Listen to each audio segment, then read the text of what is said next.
magandang gabi guys, no. Familiar ba kayo sa Shopee ngayon? Shopee apps. May bagong ginawa si Shopee, yung S-Loan, yan. Check nyo yung mga Shopee apps, no, kasi kung kayo matagal na kay Shopee, meron siyang pa S-Loan, no, Shopee Loan. So, baka hindi nyo alam, may offer sa inyo. Turo ko sa inyo kung paano makikita, no, ganito. Yo, magandang gabi mga followers natin sa YouTube channel, Papa J Carmoto Vlog. So may bagong update tayo kay Shopee, no? Yung S-Loan. Ituturo ko sa inyo kung paano ang proseso para makapag-avail kayo ng S-Loan ni Shopee. Ayan. So ganito guys. Turo ko sa inyo kung paano yung step by step.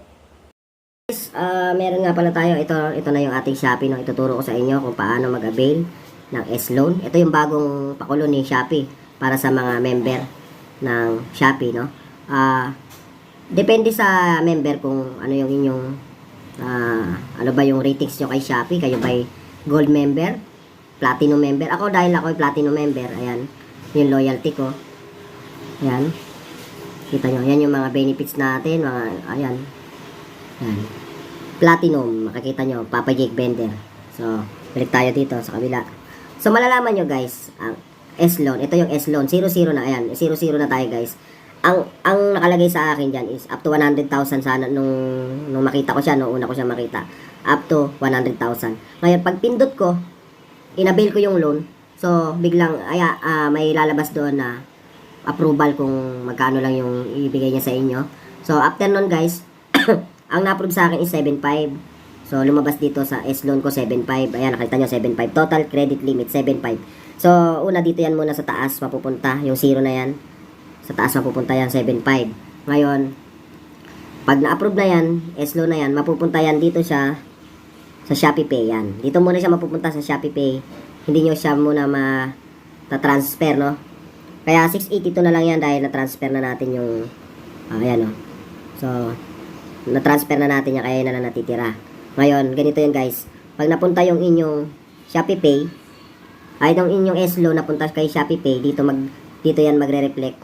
So, pwede nyo na siyang mapambayad sa inyong mga order kay Shopee. Pero, hindi nyo pa siya pwedeng matransfer sa GCash hanggat hindi nababalidate ang inyong account kay Shopee.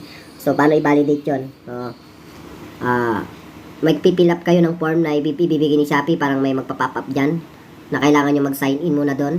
Tapos, may nakalagay doon na i-present nyo yung ID, government ID. Isa lang naman, no, yung hinihingi nila. Tapos, kailangan malinaw yung inyong pagkuha ng litrato sa inyong ID. Tapos, yung pagkakapilap nyo sa form, accurate, walang mali, kung ano yung address na ginagamit, ganon. Tapos, pagka natapos nyo na pilapan yun, isesend nyo na yun kay Shopee. Tapos, within 24 to 48 hours, makakatanggap kayo ng message kung approve o decline yung inyong application. So, kahit ma-decline yung guys, pasok na sa inyo yung inyong loan. Pero hindi nyo nga lang siya matatransfer through GCash. So, pumunta na tayo doon sa na-approve. Halimbawa, na-approve na yung application within 48 hours, no? Pero yung sa akin, 1 day lang guys, 24 hours lang. Na-approve na i-transfer ko na. Pwede na i-transfer. Pero yung una kong testing, guys, sumablay rin tayo sa ID. Yung pangalawang trial ko, pumasa na. Ngayon guys, punta na tayo sa pumasa, no? Pag pumasa ka na, yung Shopee Pay mo, halimbawa, pagpalagay natin, pumasa ka lang sa 682, pagpalagay lang natin, no? Pumasa ka na dyan. Gusto mo na ngayong i-transfer yung inyong pera from Shopee Pay. Ina-advise niya na gumamit kayo ng C-Bank apps. So, punta tayo sa C-Bank apps. Ayan. Saan ba yung ating C-Bank? Pag nag-bank transfer tayo, guys, yan. Ayan. So, John Limasinas, no? Yan. So, dahil may account na tayo kay C-Bank, lumalabas na yung pangalan natin. Pero pag wala pa kayong account kay C-Bank, utusan kayo ni Shopee na i-download nyo yan. C-Bank, no? So, paano i-download yan? Punta muna tayo dito kay Play Store. Yan. Tapos, search natin C-Bank. Yan, C-Bank. Yan. So, ito, i-install nyo yan, no? Yan. Ito, wala pa naman ako C-Bank. Yung C-Bank natin nandito sa isang phone. So, ito, testingin natin. No? Install natin itong C-Bank. Yan. Habang naglo-loading ang ating C-Bank, Shot muna tayo ng Chivas Regal. Yan. Pampa wala nang init. Yan. Tapos, haluan natin ng cola. Yan, no? Installing na yung ating sibang rice.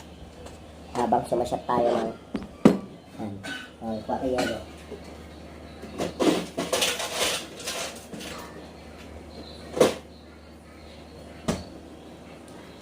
Ayan. So, sarap, no? Sarap. So, yun, no? Na-install na natin ang ating sibang. Ngayon, paano gamitin, no? Open natin to, guys. Ayan. So, sign up tayo. Alaw lang yan. Alaw. Continue with Shopee. Pag magsa-sign up kayo using number, ayan, pwedeng ito, sign up. Using mobile number. Lagyan natin number natin. 0938408811. So, yan. At tapos yung referral code, optional, huwag nyo nalagyan yan. Pindutin nyo yung agree. Tapos, next. Ngayon, magte-text siya. Kailangan nyo makuha yung OTP. Ayan. 319. Yun, wala. So, tingnan natin sa message. Sa message kasi pupunta yun.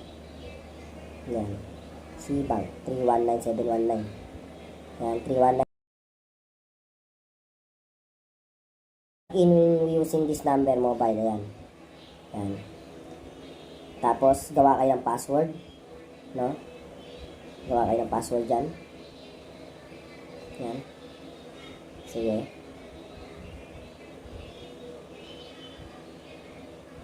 So, dapat dito guys, may letter na kasama.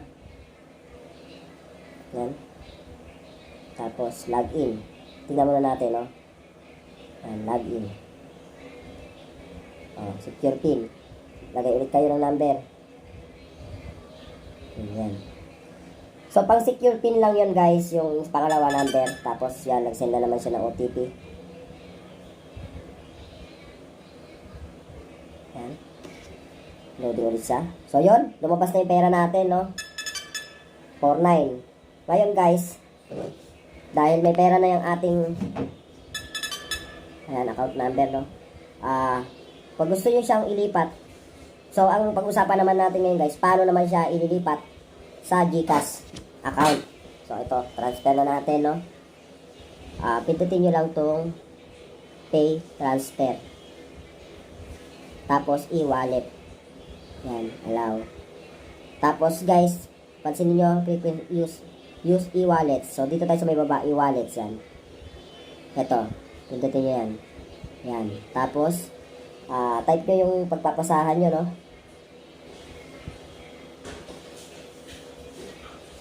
Yan. Yan. At nakita nyo, nakasave na. Account number. Pindutin nyo lang yan, yung account. Yan. Tapos, select nyo lang dito kung magkano yung ipapasa nyo. So, 49. Yan. Tapos, done. So, ang transfer limit niya is 50,000, no? 49 tayo. Done. Next. Pindutin nyo lang next. Mababasa nyo, no? Free yung transfer fee. Confirm. So, pindot lang ulit tayo ng password. Yan. Nakita nyo, loading. Make sure your wallet is done. Remote mask. Okay. So, pag pinindot nyo itong start facial verification, so kayo kailangan yung mukha nyo, tatapat nyo lang dito. Yan.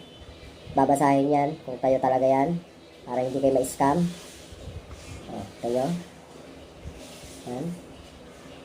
Tagal loading. So, yun. Nag-approve na. Di ba? Tapos, pwede nyo i-share dun sa pinagpasahan nyo. Yan. Yan. Share natin. Yan. Para meron kayo katibayan. Tapos, done. So, balik na tayo sa ating home. Yan.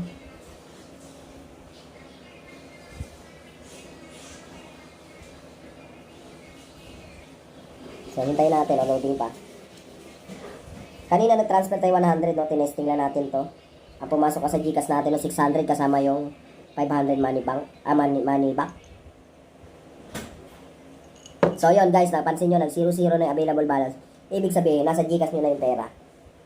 So, testingin natin, no? Tignan natin kung nandun na nga. Yan, buksan naman natin yung GCash.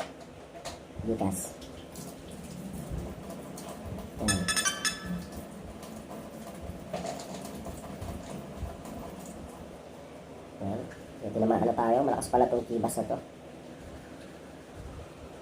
So yun, nandun na yung 5,000 natin guys. Pwede na natin ipasa yan sa mga babayaran natin o bibigyan. Sino bang bibigyan nyo ng pera. So yan. So okay na no, naituro ko na sa inyo ang tamang proseso ng pag-avail ng ating S-loan at pag-transfer sa GCash. So ito, tignan naman natin kung magkano ang babayaran natin sa ating S-loan. Ayan. Balik tayo dito. So, S-loan. Yan. Current loan. Pindutin natin yan. So, kinuha natin siya ng monthly repayment details. Kinuha ko siya ng 6 months. So, 1, 2, 3, 4, 5, 6. Ang ating magiging monthly is 1,636. So, i-times natin yon 1,636.23.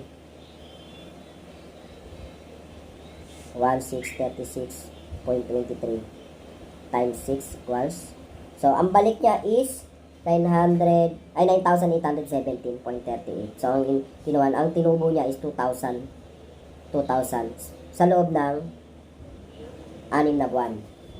So 2,000 ang kanyang tinubo. Almost 2,000, almost mga 2,300 na yung kanyang tinubo. Kasi 7,500 lang inabil natin. Ayan. So 2,300. Palagay natin 2,317. 2,317 divided by 6 equals, so 386 per month guys yung tinubo. Ewan ko lang ha, di tayo masyadong magaling sa math. Pasensya na dun sa mga matatalino, no? Pero yan yung pinakamalapit na tansya kung magkano yung tubo ng ating inutang kay Shopee. So, yun guys, no? Hanggang dito na lang ang aking pagtuturo sa inyo. Yan. So, stop na natin to. So, bye tayo dito sa video natin, guys. So, yan guys. So, sana mayroon ako naituro sa inyo konting kaalaman, no? About S-loan. Susunod naman na ating vlog, no? Magtuturo naman ako sa inyo ng mga iba nating mga nalalaman at mga magagandang lugar. Happy summer, ano nga pala, vacation sa mga followers natin dyan. Hopefully, ngayong April, bago magkatapusan, baka umakyat tayo ng Baguio, no? I-share ko sa inyo yung ating tour doon sa Baguio. May plano kami gawa na mag-Baguio. So, yan guys, abangan nyo. Yan na, paalam.